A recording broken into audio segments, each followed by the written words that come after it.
Hello friends, welcome to my channel. ఈరోజు మనం ఎలాంటి పప్పులు ఉపయోగించకుండా అప్పటికప్పుడు వడలు ఏ విధంగా ప్రిపేర్ చేయాలో చూద్దాం. అంటే ఇన్స్టంట్ వడ ఏ విధంగా ప్రిపేర్ చేయాలో చూద్దాం. ముందుగా స్టవ్ ఆన్ చేసి స్టవ్ పైన ఒక కడాయి పెట్టాలి. అది వేడెక్కాక కొద్దిగా ఆయిల్, 1/2 టీ స్పూన్ జీలకర్ర, 1 టీ స్పూన్ చిల్లీ ఫ్లేక్స్ వేసి కొద్దిగా వేయించాలి. ఇప్పుడు ఇందులో తురిమిన ఆలుగడ్డను వేయాలి. నేను 2 ఆలుగడ్డలను తురిమిన తర్వాత వాటర్లో వేసి వాటర్ని మొత్తం స్క్వీజ్ చేసి తీసుకోవాలి. అంటే వాటర్ మొత్తం పిండేసి తీసుకోవాలి. ఇప్పుడు ఈ ఆలు తురుముని 1 మినిట్ వరకు వేయించాలి. ఇప్పుడు ఇందులో 2 కప్స్ వరకు వాటర్ వేయాలి.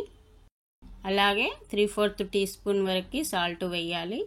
ఇప్పుడు ఫ్లేమ్ని మీడియం ఫ్లేమ్లో పెట్టి ఈ వాటర్ని బాగా మరగనివ్వాలి.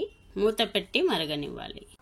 ఇప్పుడు వాటర్ బాగా మరుగుతున్నాయి కదా, ఇప్పుడు ఫ్లేమ్ని లో ఫ్లేమ్ మీద పెట్టి 1 కప్పు వరకు బొంబాయి రవ్వ వేసి లంప్స్ లేకుండా కలపాలి.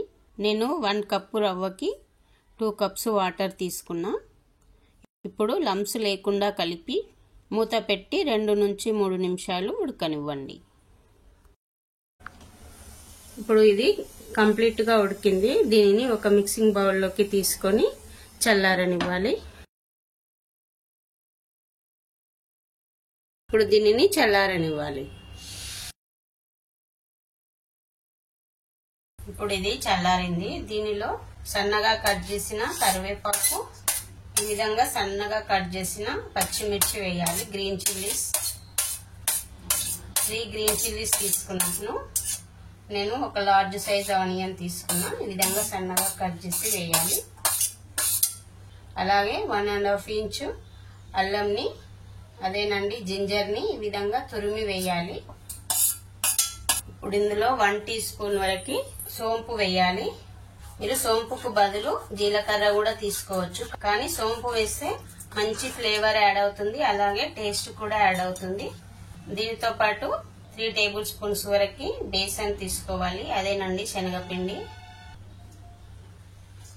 అలాగే 1/2 టీ స్పూన్ వరకు పసుపు, కొద్దిగా కసూరి మేతి వేయాలి. కసూరి మేతి వేయడం ఆప్షనల్, మీరు కావాలంటే ఫ్రెష్ కొత్తిమీర కూడా వేసుకోవచ్చు. సన్నగా కట్ చేసి వేయాలి. 1 టీ స్పూన్ వరకు ధనియాల పొడి వేయాలి. ఇప్పుడు ఈ ఇంగ్రీడియంట్స్ అన్ని కలిసేటట్టు కలపాలి. కొద్దిగా గట్టిగా ప్రెస్ చేసుకుంటూ కలపాలి. మీకు పిండి కొద్దిగా జారుగా ఉంది అలా అనిపిస్తే రైస్ ఫ్లవర్ వేయచ్చు, బియ్యం పిండి. కొద్దిగా బియ్యం పిండి వేసి ఇలా ముద్దగా వచ్చేటట్టు కలపాలి. పిండి రెడీ అయింది. ఈ పిండితో మనం వడలు వేద్దాం. ఇప్పుడు మన చేతికి కొద్దిగా ఆయిల్ గ్రీస్ చేసుకొని ఇప్పుడు ఒక చపాతీకి ఎంత పిండి పడుతుందో అంత పిండి తీసుకోవాలి. ఇప్పుడు దీనిని రౌండ్గా ఒక బాల్ లాగా చేసి మన చేతితో లైట్గా ఇలా ప్రెస్ చేయాలి. ఇలా ప్రెస్ చేసి మధ్యలో హోల్డ్ చేస్తే సరిపోతుంది. అన్నీ ఇదే విధంగా ప్రిపేర్ చేయాలి. ఇప్పుడు దీనిని ఒక ప్లేట్లో పెట్టి మిగతాయి కూడా చేసి డీప్ ఫ్రై చేస్తే సరిపోతుంది.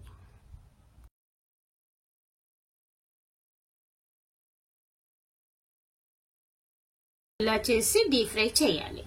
ఇప్పుడు ఆయిల్ వేడెక్కింది. మనం ప్రిపేర్ చేసిన ఈ వడలని డీప్ ఫ్రై చేద్దాం. ఫ్లేమ్ ని లో టు మీడియం ఫ్లేమ్ లో పెట్టి డీప్ ఫ్రై చేయాలి.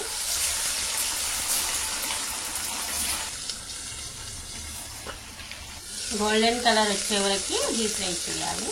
ఇలా కింది సైడ్ కొద్దిగా ఫ్రై కాగానే ఇలా పైకి తేలుతాయి కదా, అప్పుడు ఫ్లిప్ చేయాలి.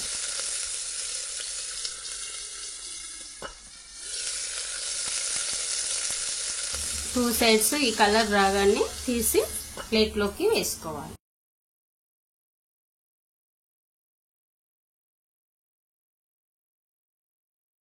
ఇన్స్టెంట్ వడలు రెడీ అయినాయి. వీటిని సర్వ్ చేసుకుంటే సరిపోతుంది. మిగతాయి కూడా ఇదే విధంగా ప్రిపేర్ చేయాలి.